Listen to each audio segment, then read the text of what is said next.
d'où est-ce qu'on vient? Où est-ce qu'on va? Ce sont sans doute les questions les plus fondamentales que l'humanité se soit jamais posées. Et pour tenter d'y répondre, on a en gros deux grands récits qui s'offrent à nous, celui de la science et celui des religions. Alors, ce qu'on va faire, c'est explorer ensemble ces deux approches. D'un côté, on a le récit scientifique qui s'acharne à comprendre le comment les choses se sont passées, et de l'autre, les récits religieux qui, eux, se concentrent sur le pourquoi. Pourquoi sommes-nous là? Allez, on commence par la science et son histoire de nos origines.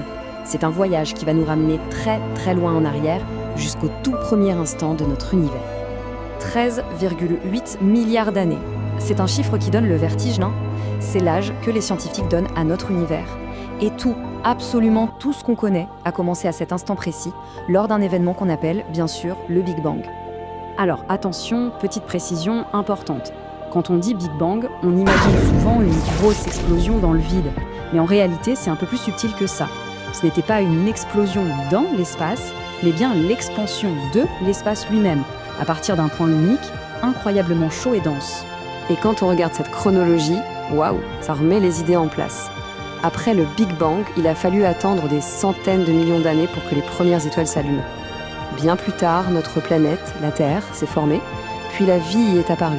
Et nous, Homo sapiens, dans tout ça, eh bien on est arrivé tout à la fin, mais vraiment à la toute fin du film, il y a à peine 300 000 ans. On est des nouveaux venus, en fait. Et c'est là que ça devient vraiment fascinant. L'univers se forme, la Terre apparaît, mais comment est-ce qu'on passe de l'inerte, de la roche, de l'eau, à la toute première cellule vivante? Ce passage, c'est l'abiogénèse. Et pour être tout à fait honnête, c'est encore un des plus grands mystères pour la science. On a des pistes, comme les sources hydrothermales au fond des océans, mais la recette exacte, on ne l'a pas encore. Donc, si on résume la vision scientifique, c'est clair. L'humanité n'est pas apparue d'un coup de baguette magique. On est le résultat d'un processus évolutif incroyablement long, guidé par la fameuse sélection naturelle de Darwin. En somme, on est juste une branche parmi des millions d'autres sur le grand arbre de la vie. Bon, on a vu le comment selon la science. C'est une histoire de physique, de chimie, de biologie, mais ça ne répond pas à l'autre grande question, pourquoi? Et c'est là qu'on bascule dans le domaine des religions. Elles, leur approche, c'est de chercher le sens derrière le mécanisme. Cette phrase, elle résume tout. On quitte le factuel pour entrer dans l'existentiel. D'accord, nous sommes là, mais pourquoi faire? Quelle est notre place dans ce grand schéma cosmique? C'est la question centrale des religions. Et là, on voit que les réponses varient énormément. Les religions abrahamiques, judaïsme, christianisme, islam, partagent cette idée d'un Dieu créateur qui nous confie une mission morale. En Orient, c'est différent. L'hindouisme parle d'un cycle infini de réincarnation et le but est de s'en libérer. Le bouddhisme, lui, se concentre sur la fin de la souffrance par un cheminement personnel sans forcément mettre un Dieu créateur au centre de tout. Après les origines vient forcément la question de la fin. Et là encore, les deux visions s'affrontent. D'un côté, un destin purement physique, dicté par les lois de l'univers. De l'autre, une conclusion morale, guidée par une forme de justice divine. D'un côté, on a donc une fin qui est mécanique, froide, sans intention. C'est juste le cours des choses. De l'autre, on a une fin pleine de sens, où nos actions ont une conséquence ultime. C'est toute la différence entre une fin qui est une conséquence physique et une fin qui est une conclusion morale.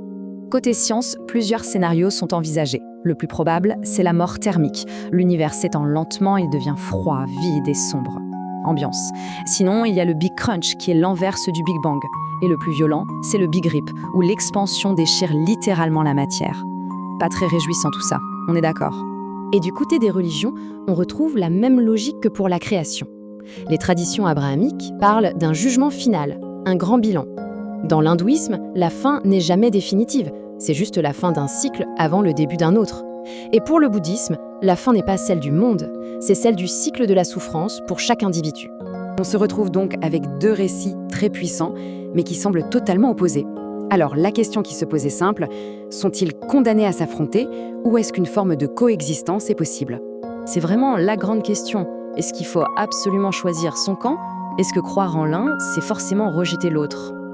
En gros, il y a deux manières de voir les choses. La première, c'est le conflit.